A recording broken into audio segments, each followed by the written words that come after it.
Libro de Judas, versículos 3 y 4. Así dice la palabra de Dios. Amados, por la gran solicitud que tenía de escribiros acerca de nuestra común salvación, me ha sido necesario escribiros exhortándoos que contendáis ardientemente por la fe que ha sido una vez dada a los santos. Porque algunos hombres han entrado encubiertamente, los que desde antes habían sido destinados para esta condenación, hombres impíos, que convierten en libertinaje la gracia de nuestro Dios y niegan a Dios, el único soberano, y a nuestro Señor Jesucristo. Amén. Vamos a orar que Dios aplique su palabra a nuestros corazones. Padre, te damos muchas gracias que tenemos la oportunidad de seguir estudiando este libro muy breve que tenemos en la Biblia. Te rogamos, Señor, que podamos aprender. Te rogamos, Señor, que tu Espíritu Santo haga la obra hoy. No estamos aquí, Señor, para escuchar palabras humanas. Queremos, Señor, tu palabra y tu palabra con poder. Eso te pedimos en el nombre de Cristo. Amén. La iglesia de Cristo nunca va a estar en completa paz. Nunca va a estar libre de toda batalla. Nunca va a estar segura y sin tentaciones y ataque hasta que estemos en la gloria. Mientras seguimos aquí en el mundo, vamos a pasar por todas esas cosas. Y tenemos que establecer esto de manera muy clara en nuestras mentes para que tales cosas no nos sorprendan. Para que no pensemos que tenemos derecho a vivir en paz. ¿No es cierto? Para que no pensemos que tenemos derecho a vivir sin persecución, sin ataques de fuera y de dentro en este mundo. Especialmente en tiempo de turbulencia política. En tiempo cuando vemos a los líderes de todas las naciones del mundo abiertamente yendo en contra de Dios. Es importante recordar que Dios nos ha llamado a vivir, Dios no nos ha llamado a vivir en paz. Que Dios no nos ha llamado a vivir sin sufrimiento mientras todavía seguimos en este mundo. Ese libro de Judas que empezamos a estudiar la semana pasada nos enseña que en cada generación es necesario que la iglesia contienda ardientemente por la fe que Dios ha dado a los santos. La iglesia tiene que batallar, manteniéndose firme en un día de perversión de doctrina y práctica en la iglesia. Y eso vemos de manera muy clara aquí en versículos 3 y 4, en donde Judas nos da el propósito de escribir su carta. Aquí aprendemos que la iglesia tiene la responsabilidad de contender por la fe que Dios ha encomendado a ella contra la falsa doctrina y la falsa práctica que entran. Fíjense que Judas llama a esos cristianos aquí en versículo 3 amados. Y en el versículo 1 vimos que los llamó también llamados, santificados y guardados. Pero Judas aquí al principio describe una carta que va a ser muy fuerte. Judas aquí no tiene pelos en la lengua. Va a decir lo que quiere decir y va a decirlo muy fuertemente. Pero empieza con eso. Amados. Ya vimos la semana pasada que el corazón de Judas es un corazón pastoral. Y aun cuando tiene que hablar de algo fuerte, tiene que hablar de contender por la fe, no olvidado desde el principio que está hablando con la iglesia, con los amados de Dios y los amados también en la iglesia. Eso es muy importante porque también nos enseña que el amor a veces confronta. El amor no simplemente dice, bueno, te amo, cualquier cosa que quieras hacer, pues hazlo. La mentira de nuestro mundo de hoy, ¿verdad? Y por eso una generación que ha crecido mal. Porque desde niños nunca han sido enseñados que el amor significa también reglas, límites y disciplina. Y papás, no, está más chiquito. No, es que no quiero. Ella ha crecido y ya es una generación de jóvenes que no obedecen a nadie, no tienen responsabilidades, están fuera del mundo porque sus papás fueron engañados que el amor significa, lo que quieras hacer puedes hacer. El amor es fuerte por la verdad. Si amo a mi hijo, voy a permitirle jugar allá en San Jerónimo, en la calle. Es bien peligroso allá. Papá, pero quiero. Bueno, es que no quiero que tú estés triste. Entonces sí, adelante, está bien, te amo. Yo no amo a mi hijo si hago eso. Yo amo a mi hijo cuando le digo no.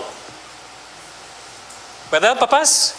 Cuando decimos no, es cuando nuestros hijos saben que los amamos. Cuando decimos no, haz lo que quieres, no los amamos. Regresando. Judas entonces, empezando aquí con esta carta fuerte, no va a decir, estas personas están mal que han entrado, con cuidado, contiendan. Ese es amor. La razón por la cual escribió esta carta, por amor a los hermanos. Que nunca olvidemos eso, por favor, aquí, iglesia. Cuando son confrontados por mí, como pastor, o por sus ancianos, que ahora son 3, que lo hacemos en amor. Cuando no los confrontamos, nos falta amor. Y tenemos que admitirlo. Y estamos mal nosotros. No sé si entienden por qué a veces no lo hacemos, porque es un rechazo constante. Cuando intentamos ayudar, entonces, pero estamos mal. Lo admito. Cuando dejamos de confrontar y decir estás mal, estás mal, estás mal, no estamos mostrando amor. Pero cuando los confrontamos con la palabra, decimos, ¿qué estás haciendo con tu vida? Estás desviándote, estás desviando a tus hijos, estás desviando a tu familia. Y te amamos demasiado para permitirte continuar así. Esto es amor. Tómenlo como amor, hermanos. En vez de tomarlo como que, no, siempre me está regañando y todo. No, los amamos tanto que vamos a ser muy fuertes con ustedes para que no continúen en su malvado pecado. No todas las iglesias hacen eso. Pues algunos a veces van a otra iglesia porque pueden esconderse en la iglesia de 1000 personas y nadie va a hablar con ellos nunca. Aquí, gracias a Dios, somos pocos todavía. Y es posible interactuar, animarnos, exhortarnos y confrontarnos. Y vamos a continuar haciéndolo aquí hasta que Dios nos llame a la gloria. Así es nuestra iglesia. Así deberíamos ser. Aquí vemos entonces en esos 2 versículos que Judas escribe a los amados, a la iglesia, a sus hermanos en Cristo. Que la iglesia tiene la responsabilidad de contender por la fe que Dios ha encomendado a ella contra la falsa doctrina y práctica que entran. Vemos primero entonces que la responsabilidad de la iglesia en cada generación es contender por la fe. Judas dice en versículo 3, amados, por la gran solicitud que tenía de escribiros acerca de nuestra común salvación, me ha sido necesario escribiros exhortándoos que contendáis ardientemente por la fe que ha sido una vez dada a los santos. El mandamiento entonces es contender. Pero primero quiero que veamos la importancia de lo que Judas está escribiendo. Tal vez el griego ha sido un poquito difícil aquí, pero parece que Judas tenía en mente escribir sobre otro tema. La idea que versículo 3 es que, amados, tuve gran solicitud de escribirlos acerca de la común salvación. Pero me ha sido necesario escribirlos exhortándonos que contiendan por la fe. Es la idea aquí de este versículo 3. Él quería escribir cierta carta, pero después Dios le movió, Dios cambió su opinión para que escribiera esta carta. Es muy importante entonces porque lo que escribe aquí ni fue su intención original, pero Dios intervino. Y vemos aquí la providencia de Dios, la inspiración divina de Dios en este libro de su palabra. Como leemos en 2 de Pedro, los santos hombres de Dios hablaron siendo inspirados por el Espíritu Santo. Y entendemos que Dios estaba inspirándolos mientras estaban escribiendo. A veces no pensamos que Dios los inspiraría para qué escribir. Judas quería escribir de la común salvación y Dios dijo, no, quiero que escribas de contender por la fe una vez dada a los santos. ¿Qué confianza tenemos en la palabra de Dios? Entonces, Dios inspiró todo aquí. Dios intervino aquí específicamente para que tengamos en nuestras Biblias lo que Dios quiere que tengamos aquí. Entonces, Judas quería hacerlo. Habla aquí en versículo 3 de que ha sido necesario para él escribirlos exhortándolos. Una palabra muy fuerte en la Biblia. Es una palabra muchas veces traducida ruego. Romanos 12:1, por ejemplo, así que hermanos, os ruego por las misericordias de Dios que presentéis vuestros cuerpos en sacrificio vivo. Es la misma palabra aquí, es una palabra que no simplemente se refiere a instrucción, sino a enseñar verdades con la intención de que haya cambios. exhortando para que la persona obedezca, porque es algo importante. Y para recordarles, cada predicación es una exhortación. Ninguna predicación es pura enseñanza. Es enseñanza con exhortación. Es enseñanza para que haya cambios. Primero el predicador y después están todos los demás. Nadie viene aquí, o nadie debería venir aquí a la iglesia simplemente para escuchar y ser más inteligente. Venimos para ser exhortados, para ser confrontados con la palabra de Dios, porque es lo que hace. Es lo que Judas está haciendo aquí. ¿Qué es lo que Judas quiere exhortar a la iglesia a hacer? Contender ardientemente. Esas dos palabras en español traducen una sola palabra en griego, que significa luchar, pero en sentido muy fuerte. Es la palabra que se usaba en contextos atléticos, esforzándose el atleta con todas sus fuerzas, toda su energía. Es la misma palabra que Pablo usa en cuanto a también el contexto militar de luchar intensamente. Y por eso Pablo dijo en 1 Timoteo 6, pelea la buena batalla de la fe. Es la misma palabra. La idea de agonía, nada fácil, una lucha intensa, contender ardientemente.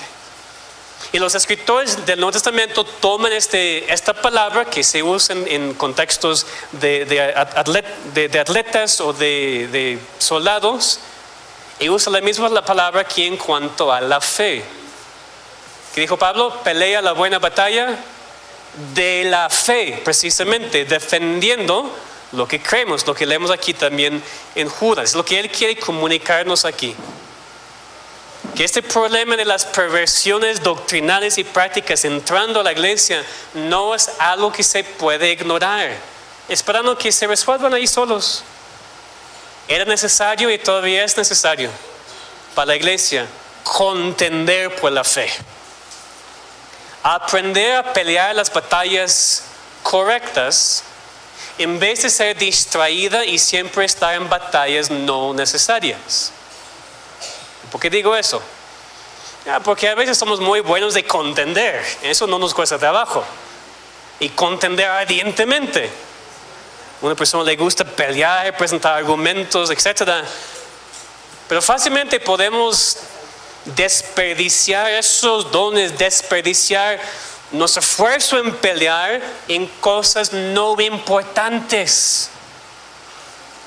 Y yo tiendo a pensar que es una tentación que entrar a la iglesia y Satanás está ganando. Satanás ha logrado que la iglesia esté contendiendo por cosas no tan importantes. Y hemos perdido la perspectiva de lo que es eterno, de lo que realmente importa. Aquí Judas dice, tenemos que contender por la fe. No es contender en la familia, no es contender en la iglesia, ni es tanto contender con el mundo incrédulo.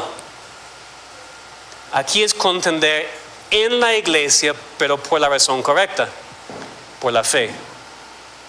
No por una ofensa, por la fe. Ahora, ¿qué es la fe? ¿A qué se refiere Judas con la fe? Hay dos tipos de fe en la Biblia. Primero, hay la fe que Dios nos da para salvación. Una fe que ejercemos cuando creemos en Cristo, en la salvación, y después crece en la vida cristiana. Eso no es la fe aquí. Aquí es diferente tipo de fe. La Biblia habla de la fe como el cuerpo de verdad cristiana, el depósito de buena doctrina que hemos recibido de Cristo y de los apóstoles. Esta doctrina escrita y preservada en la palabra de Dios. Entonces aquí no se refiere a tu fe, se refiere a la fe. Se refiere a lo que a veces llamamos la fe cristiana, lo que creemos, lo que nos hace cristianos. Esa es la fe aquí en este contexto. Es lo que estaba bajo ataque en días de Judas y sigue estando bajo ataque hoy en día. Nunca ha habido un momento en la historia cuando no ha estado bajo ataque. Pero hay momentos cuando está bajo más ataque que otros, como en tiempo de Judas y creo que hoy en día también.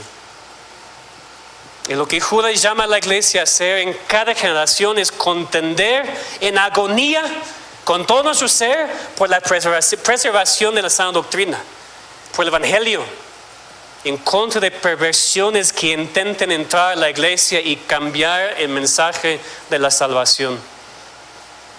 Por ejemplo, leemos de la fe, en ese contexto en Hechos 6. Dice, crecía la palabra del Señor y el número de los discípulos se multiplicaba grandemente en Jerusalén. También muchos de los sacerdotes obedecían a la fe. En Efesios 4 leemos de un Señor, una fe, un bautismo. Filipenses somos llamados a estar firmes en un mismo espíritu, combatiendo unánimes por la fe del Evangelio. Y otra vez, combatemos todo el tiempo, pero no siempre combatemos unánimes. A veces estamos peleando aquí entre nosotros. ¿Y para qué combatir? ¿Para qué pelear y contener? Por la fe, por el Evangelio, por esta creencia de lo que Dios nos ha dado. Pablo también habla de la forma de doctrina que fue entregada a los romanos. Lo que Cristo enseñó, lo que los apóstoles enseñaron. Esta tradición, y tradición no es mala palabra. La tradición, dice la Biblia, que fue de Cristo, de los apóstoles, que ha sido comunicado hacia nosotros hoy en día. Es muy importante entender eso. La tradición en sí no es mala. El problema es la tradición cuando se convierte en algo que toma lugar de la Biblia. Cuando es tradición humana y nada más, pero la tradición escrita en la Biblia de Cristo, de los apóstoles, es la palabra inspirada de Dios, que ha sido comunicado fielmente de generación a generación en la iglesia. El problema es cuando alguien alza la tradición arriba de la doctrina de la Biblia. Arriba de lo que Dios ha preservado en su palabra. Es lo que los judíos hacían. Si quieren leer conmigo en Mateo 5, versículos 1 a 4, vemos precisamente que Cristo confrontó a los fariseos, a los judíos, con haber hecho eso. Alzar su tradición más allá de la palabra de Dios. Mateo 15, versículos 1 a 4. Entonces se acercaron a Jesús ciertos escribas y fariseos de Jerusalén diciendo, ¿por qué tus discípulos quebrantan la tradición de los ancianos? ¿Por qué no se lavan las manos cuando comen pan? Respondió él, les dijo, ¿por qué también vosotros quebrantáis el mandamiento de Dios por vuestra tradición? Porque Dios mandó diciendo, honra a tu padre y a tu madre, y el que maldiga al padre o a la madre muere irremisiblemente. Entonces Cristo los confrontó fuertemente. Ellos dijeron, ¿por qué los discípulos no siguen las tradiciones? Cristo dijo, ¿por qué ustedes no obedecen a Dios? Esa es la pregunta. No seguir tradiciones de hombres simplemente porque son tradiciones de hombres. Seguir los mandamientos de Dios. Y cuando las tradiciones de hombres están de acuerdo con los mandamientos de Dios, no hay ningún problema. Pero cuando contradicen o se ponen arriba de, los rechazamos. Obviamente la diferencia entre nosotros y la Iglesia Católica Romana, que ha elevado la tradición al mismo nivel que la palabra de Dios. Muy sutil, porque la Iglesia Católica Romana no niega la palabra de Dios. No niega la palabra de Dios. Pero han elevado sus tradiciones a la misma autoridad que la Biblia inspirada. Eso es lo que rechazamos. No rechazamos tradiciones por ser tradiciones. Rechazamos las tradiciones cuando no están de acuerdo con la palabra de Dios y no tienen la autoridad de la palabra de Dios. Pero la tradición, por ejemplo, cuando Pablo habla en 1 Corintios 11, dice, os alabo, hermanos, porque en todo os acordáis de mí y retenéis las instrucciones tal como os las entregué. Instrucciones aquí, la palabra traducida en otros lugares, tradición. Pablo dijo, qué bueno que sigan mi tradición, mis instrucciones, porque viene de Cristo y de la palabra de Dios. Entonces, cuando son así instrucciones, tradiciones que vienen de Dios y su palabra, cuán peligroso es rechazarla. Tenemos que contender por ella y preservarla. Porque leemos en 1 Timoteo 4:1 que el Espíritu dice claramente que en los postreros días algunos apostatarán de la fe. De la fe. No de la iglesia. De la fe. Es lo más importante. Claro que la iglesia debería ser el lugar en donde está preservada la fe. Pero a veces enfatizamos tanto los hombres y la iglesia y la tradición que tenemos, la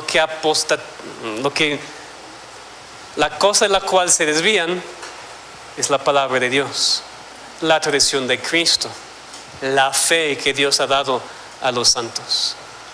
Y sí, Dios ha dado la fe a los santos, no a todos. No todos en el mundo tienen esta creencia. Algunos la rechazan, algunos no la quieren, algunos siguen otras tradiciones, pero nosotros los santos hemos recibido esta fe. Y recuerden que santo, otra cosa que la Iglesia Católica Romana nos ha robado la palabra y no es correcto. ¿Quiénes son los santos? Nosotros aquí. Esta iglesia está llena de santos. Pues podemos orar. No, los santos no son cristianos súper especiales y podemos orar a ellos. La Biblia usa ese término para hablar de todo cristiano, porque todo cristiano ha sido apartado, que significa la palabra santo. Entonces nosotros en la iglesia, nosotros cristianos hemos recibido la fe de Dios, su palabra. Y fíjense que es una vez para siempre. Regresamos aquí a nuestro texto en Judas. Judas nos dice contender ardientemente por la fe que ha sido una vez dado a los santos. Fíjense por favor que Dios nos sigue revelando la fe poco a poco a través de los años. Ya tenemos toda la fe escrita en la palabra y no hay más. No hay más revelación. Dios no habla más directamente desde el cielo. Nos ha dado su palabra, nos ha dado su Hijo y eso es todo. Aquí dice la fe, una vez dada a los santos, no varias veces, no, bueno, aquí tiene un poco, más tarde va a tener más, más tarde va a tener más. Una vez aquí está. Aquí en el contexto es específicamente el Evangelio. Cómo Dios salva a alguien. Eso, pues no hay ninguna duda de lo que significa. No hay ninguna duda de lo que es el Evangelio y la salvación. Dios nos ha dado la fe como iglesia, como cristianos. ¿Y qué privilegio entonces es? ¿Qué responsabilidad es tener la fe y contender por ella? Entonces vemos esto, que la responsabilidad de la iglesia en cada generación es contender por la fe. Por eso Judas escribió ese libro. Y sentir la urgencia de comunicar este mensaje a la iglesia de su día. Y el mensaje es lo mismo para nosotros. Pero contender tiene la idea de luchar en contra de, ¿verdad? Contender, tienes que luchar en contra de algo o en contra de alguien. No contiendes en contra del aire, contra un enemigo invisible. Lo mismo aquí también, porque Judas, en versículo 4, identifica, no por nombre, pero sí identifica el enemigo en contra de quien tenemos que contender y proteger la iglesia. Versículo 4, aprendemos que la responsabilidad de la iglesia en cada generación es protegerla contra la falsa doctrina y práctica que entran. Y es obvio, espero que sea obvio, que la falsa doctrina y la falsa práctica no entran por sí solas. No es como que vemos la entrada, aquí está entrando falsa doctrina. No. Los hombres la llevan a la iglesia. La falsa doctrina y la falsa práctica vienen con personas. Obvio. Pero por eso aquí Judas nos da algunas descripciones de esos hombres que estaban metiendo esas perversiones en la iglesia, para que la iglesia pudiera contender en contra de ellos. Dice primero, estos hombres, algunos hombres, dice, han entrado encubiertamente. Esas personas habían invadido la iglesia. Para que entendamos, Judas no se refiere aquí a los impíos del mundo fuera de la iglesia. Ellos no son el tema de este libro. Se refiere a personas ya dentro de la iglesia, parte de la iglesia, en la iglesia. Ya habían entrado sin ser sospechados. Todos los vieron como hermanos en Cristo, como cualquier otro. Pero habían entrado con la intención de hacer las cosas que Judas escribe más adelante, en el resto del libro, de meter sus perversiones de doctrina y práctica en la iglesia. Muchas veces los falsos maestros hacen eso. Los falsos maestros no entran el primer domingo a la iglesia proclamando su falsa doctrina. No entran hablando así, entran hablando como todos los demás. Y después, muy sutilmente, empiezan a platicar con otros y meter sus falsas ideas de manera escondida. Pero no somos de falsos maestros, hablando de aquellos que quieren entrar a la iglesia y enseñar falsa doctrina. También veremos que esas personas estaban viviendo en contra de la gracia de Dios. No solamente su doctrina, lo que enseñaban, sino también cómo vivían estaba afectando a la iglesia. Entraban a la iglesia encubiertamente y con falsa práctica, con falsas vidas, no solamente con falsa doctrina. Tal vez eso nos impacta más, o debería, a nosotros aquí. Es muy importante tener cuidado con los que entran a la iglesia. No es, escuchen bien, no es sospechar de todo para nada. Pero el liderazgo ante todo es normalmente más la responsabilidad del liderazgo de siempre estar vigilante. Recuerden lo que estudiamos en Tito, que los ancianos deben exhortar con sana enseñanza y convencer a los que contradicen, porque hay aún muchos contumaces, hablando de vanidades y engañadores.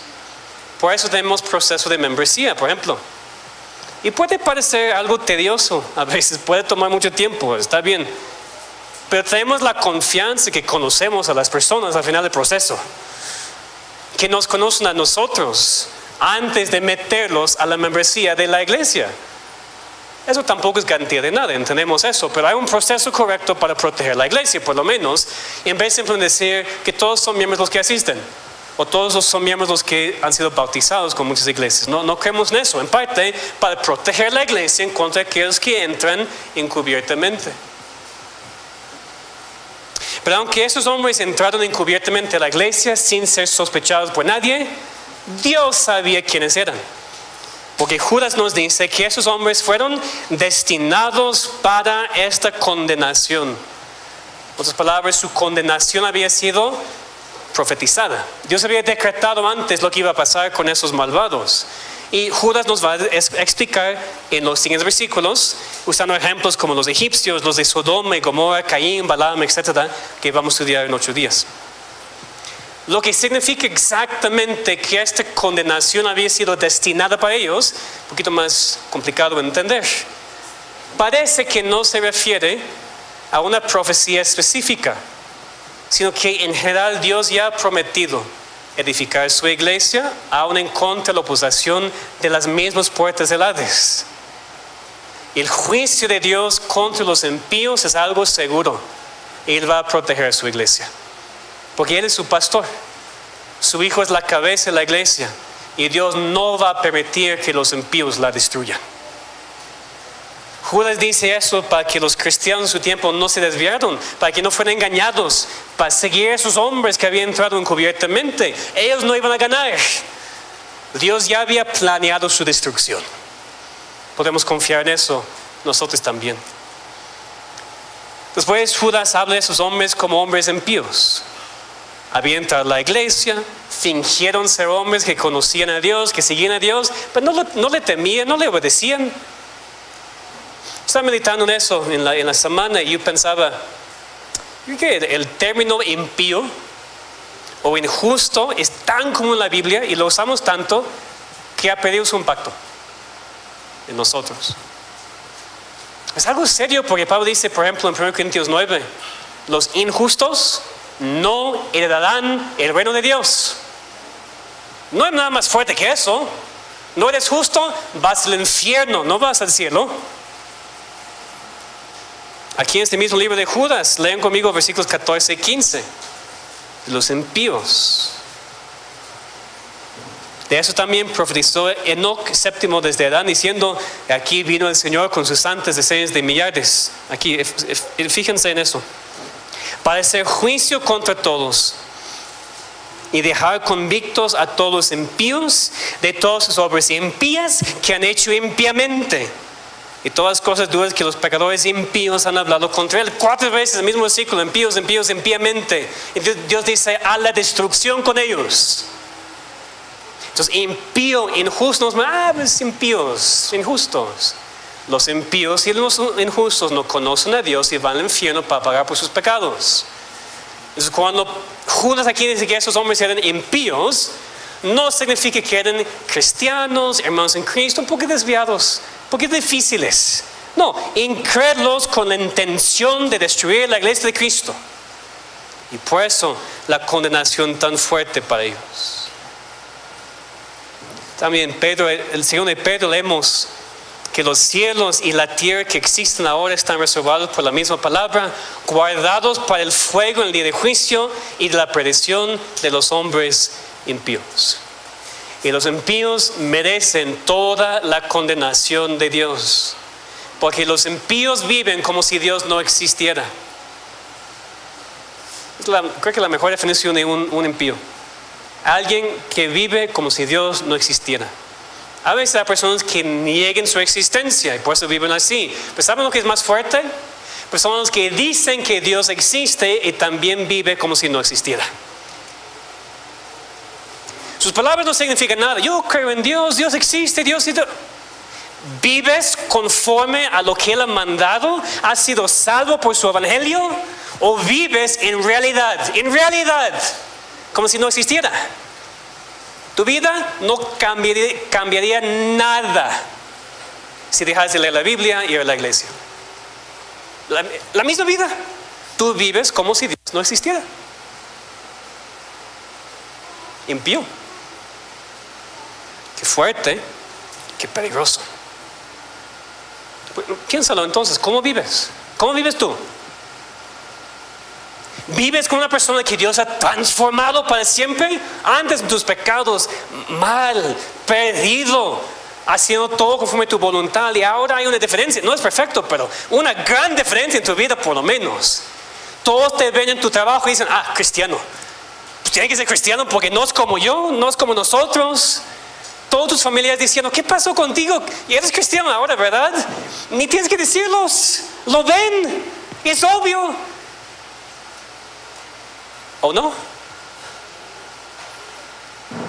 ¿O vives como cualquier otro hombre en el mundo con su negocio? ¿Vives como cualquier otra mujer en este mundo con su familia? ¿Vives como cualquier otro joven en la universidad y buscando su carrera y su futuro cónyuge? ¿Hay alguna diferencia entre tu vida y la vida de un impío? ¿Alguna? ¿Sí o no? ¿Qué pasa con los impíos? No es que estoy aquí y me da gusto decirte: tú al infierno, tú al infierno, tú al infierno. No me da gusto para nada, no queremos ver a nadie tan perdido que va a perecer para siempre. No. Pero también estoy aquí para decirte la verdad. Y no voy a dejar de decir la verdad porque es incómodo. ¿Cómo vives? ¿Como cristiano o como impío? ¿Cómo te ven los demás? ¿Como cristiano o como impío? Pero Judas no solamente dice que son impíos, dice también en más detalle que son hombres impíos que convierten en libertinaje la gracia de nuestro Dios. Y aquí vemos lo que es en gran parte el tema de Judas en el resto del libro. Esos hombres impíos habían entrado encubiertamente. Y lo que estaban haciendo ya dentro de la iglesia era cambiar la definición o la práctica de la gracia. Eso es tan peligroso porque la gracia de Dios es la base de la vida cristiana. Es todo lo que Dios ha hecho para salvarnos y también para darnos poder en la vida. Cuando alguien entra a la iglesia y empieza a cambiar la definición de la gracia o cambiar la práctica de la gracia, ya tenemos un gran problema. Históricamente, el significado de la gracia ha sido un malentendido a través de los siglos. Primero, en cuanto a la salvación, todas las demás religiones, sin excepción, creen en una salvación por obras. O solamente por obras, o obras más la obra de Dios, pero siempre salvación por obras. Y todas las demás religiones están equivocadas porque no entienden lo que es la gracia de Dios. Pastor, todos los demás están equivocados, solamente ustedes tienen la verdad. Sí, exacto. No tengo ningún problema en decirlo. La fe cristiana es la única fe verdadera, no hay ninguna otra. Todos los demás creen en salvación por obras y niegan la gracia de Dios. La sola gracia de Dios es la única cosa que salva. Pero también la gracia ha sido mal entendida en la iglesia, en la vida cristiana, porque, y es más el contexto aquí, pues lo que Pablo nos dice al final de Romanos 5. ¿Se acuerdan? Porque la ley se introdujo para que el pecado abundase. Mas cuando el pecado abundó, sobreabundó la gracia. Para que así como el pecado reinó para la muerte, así la gracia reine por la justicia para vivir eternamente mediante Jesucristo, Señor nuestro. ¿Qué pues diremos? ¿Perseveraremos en el pecado para que la gracia abunde? Bueno, desde Romanos vemos el problema. Pablo en el primer siglo se dio cuenta, cuando alguien malentiende la gracia de Dios, inmediatamente va al libertinaje. Bueno, si hay mucha gracia, cuando hay mucho pecado, lo mejor es pecar mucho para que haya más gracia. Yo puedo ver como quisiera y Dios me da más gracia. Problema ahora por 2000 años y no ha cambiado hoy en día. En tantas iglesias, hermanos, hay libertinaje. Y te van a decir, aquí, hermano, creemos en la gracia y solamente en la gracia. Entonces no hay reglas, no hay mandamientos, hacen lo que quieran, estamos bajo gracia. No es lo que significa la palabra. La gracia de Dios es lo que nos salva. Y cuando somos salvos, dice la palabra de Dios, somos salvos para buenas obras. La ley de Dios no es para nosotros algo que nos condena, pero sí es la regla de nuestra vida. Nos da límites. Todavía, es que ahora podemos matar, ahora podemos cometer adulterio porque no estamos bajo la ley sino bajo la gracia. ¡Qué ridículo! Entonces, cuando entendemos la gracia, que no vayamos al extremo del libertinaje. Aquí parece el problema para Judas en su tiempo era la impureza sexual, la lascivia, porque normalmente la palabra libertinaje aquí se encuentra en la Biblia traducida así como lascivia, en ese contexto de pecado sexual, y lo vamos a ver más adelante también en ese libro. Y es lo que pasa cuando alguien malentiende la gracia de Dios, entra ahora en los deseos de su carne. Bueno, pues voy a tener novio, no pasa nada. Vamos a dormir juntos, pero nada más para ver si estamos compatibles para el futuro, o lo que sea. ¿Tú no tienes gracia? Estás en libertinaje. Estás en pecado en contra de Dios. Casi siempre cuando ya mal entendemos la gracia, ya seguimos la carne. Y la carne nos tienta y nos tienta y nos tienta. Hace eso, no hay nada malo. La Biblia nunca menciona eso. Tú puedes hacer esta cosa, nadie va a saber. ¿Te hace sentir bien? ¿Estás feliz con eso? Hazlo. Lo más importante en tu vida, que tú estás feliz. Es la mentira del diablo en el siglo XXI. ¿Dios quiere que estés feliz? No, la mejor pregunta es, la mejor declaración es, Dios quiere que estés santo. La santidad te hace feliz. Si estás feliz en el pecado, no, Dios no quiere que estés feliz. Dios no quiere que estés feliz en tu pecado. Dios quiere que estés feliz obedeciendo sus mandamientos, gozándote en su evangelio. Solamente así. Hay tantas mentiras hoy en día en el mundo, hermanos, y yo a veces tengo el temor que están aquí entre nosotros, que hay jóvenes aquí que piensan, bueno, si estoy feliz, lo más importante. Otros que piensan que si van bien mi trabajo, eso es todo importante. No. Y empezamos a rechazar la ley de Dios y rechazamos los mandamientos de Dios, supuestamente porque es pura gracia ahora. La gracia de Dios no es excusa por tu pecado. La gracia de Dios te debe impulsar a odiar tu pecado y regresar a la comunión con Dios. Así sabes cuando entiendes la gracia. Cuando llores por tus pecados. Cuando estás quebrantado. Y no solamente eso, porque eso pasa aquí y salimos, nada pasa. Cuando somos transformados. Cuando haces cambios radicales en tu vida, en tu matrimonio, en tu familia, aquí en esta iglesia.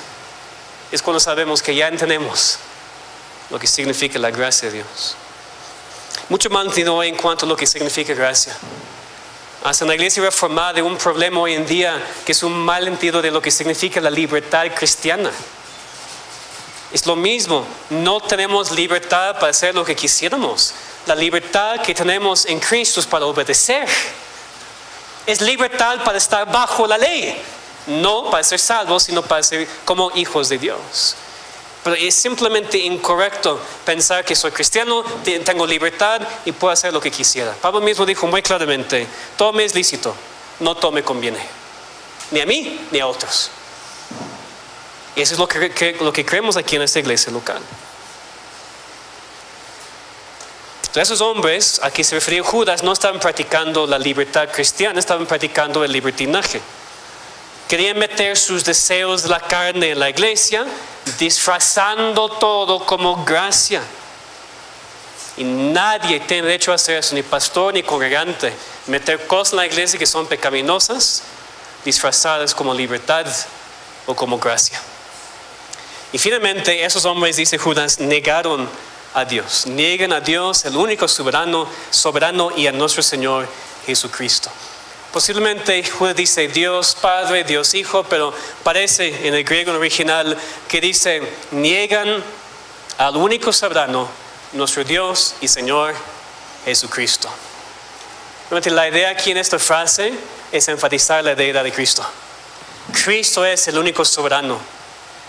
Una palabra que se usa en la Biblia para hablar de Dios. Él es Dios.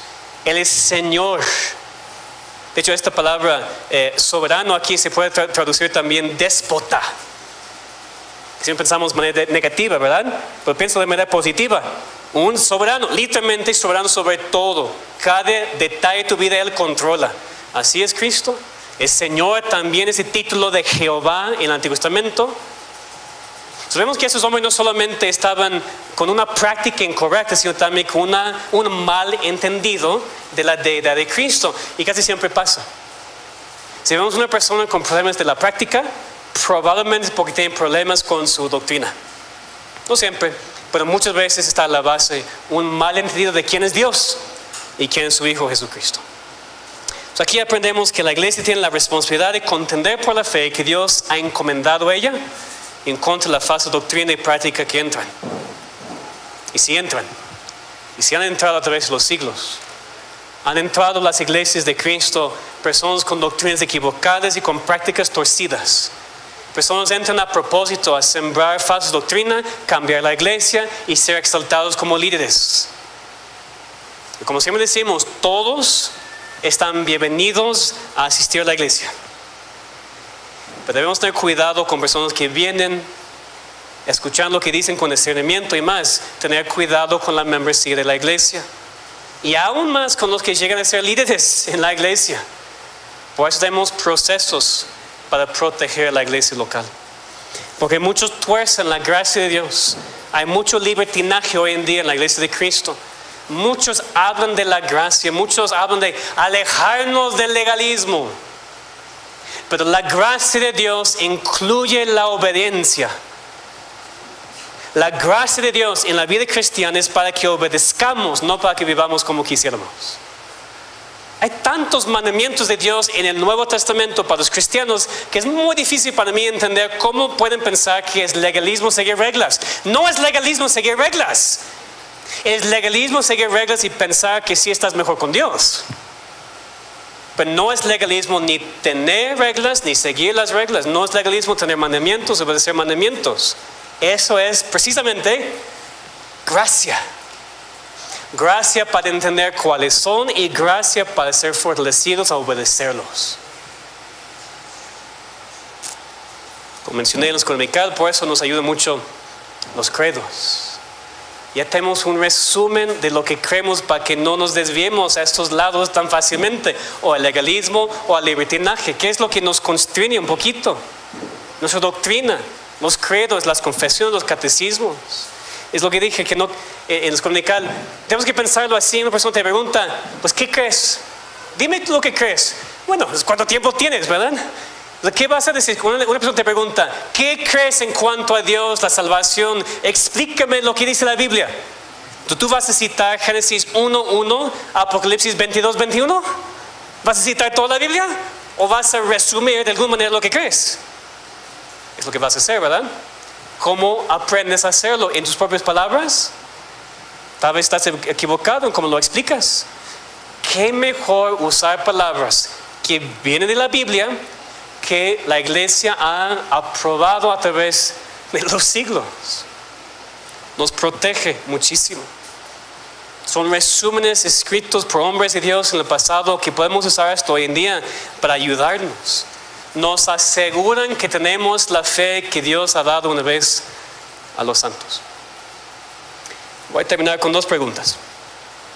Primero, ¿tenemos la fe? La fe.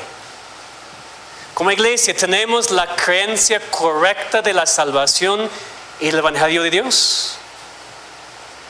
Pues es lo que estudiamos todos los domingos. Es lo que decimos en los credos. Es lo que escuchan en la predicación. Es lo que nos define como iglesia y como denominación. Gracias a Dios no hemos inventado nada. No hemos estado buscando novedades. Tenemos la confianza que tenemos la fe que Dios una vez ha dado a los santos. Que contendamos por ella entonces y ardientemente para protegerla en contra de toda falsa doctrina y falsa práctica. Pero mi última pregunta es si tú tienes fe.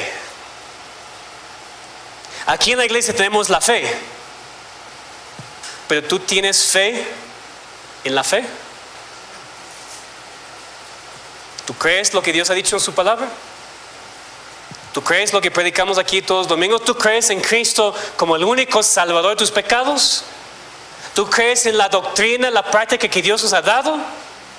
Porque no ayuda mucho si la iglesia a que asistes tiene la fe, pero tú no tienes fe. ¿Me entienden? Si yo voy a la iglesia reformada, yo voy a la iglesia de sana doctrina, porque bueno, tenemos la fe, pero tú tienes fe. ¿Cristo es tuyo? ¿O simplemente es lo que crees de algo general?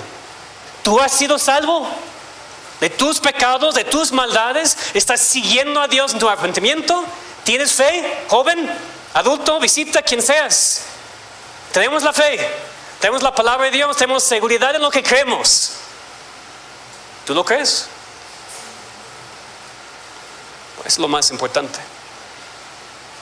Que Dios nos ayude a todos a creer en la fe que ha dado a los santos y después contender ardientemente por ella. Vamos a orar. Te pedimos, Señor, que tú nos impactes, Señor, que esta parte de tu palabra. Gracias por la preservación de la fe a través de los siglos. Gracias por la preservación de tu palabra, Señor. Tenemos confianza que tenemos la fe. Pero vemos que muchos hoy en día no. Ayúdanos a contender, Señor, por la fe, para que la falsedad no entre aquí, Señor. Ni la falsa doctrina, ni la falsa práctica. Protégenos, te pedimos, Señor. Abre nuestros ojos, ayúdanos a ser diligentes en contender ardientemente por la fe una vez dada a los santos.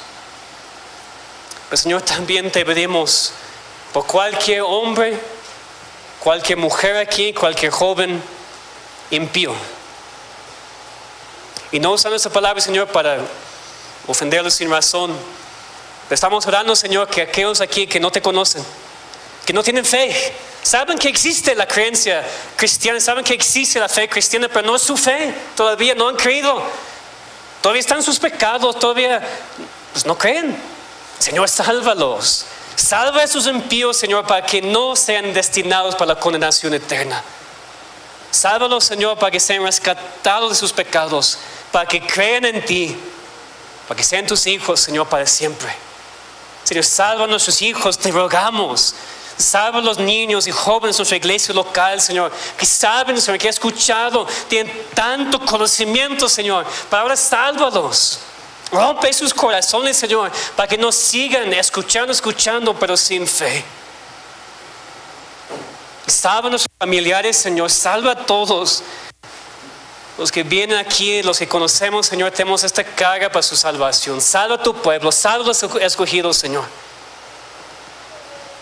Ayúdanos como iglesia a estar unidos, no peleando aquí entre nosotros, sino batallando juntos unánimes, contendiendo por la fe. Aplica tu palabra en nuestros corazones, te pedimos, Señor, en el nombre de Cristo. Amén.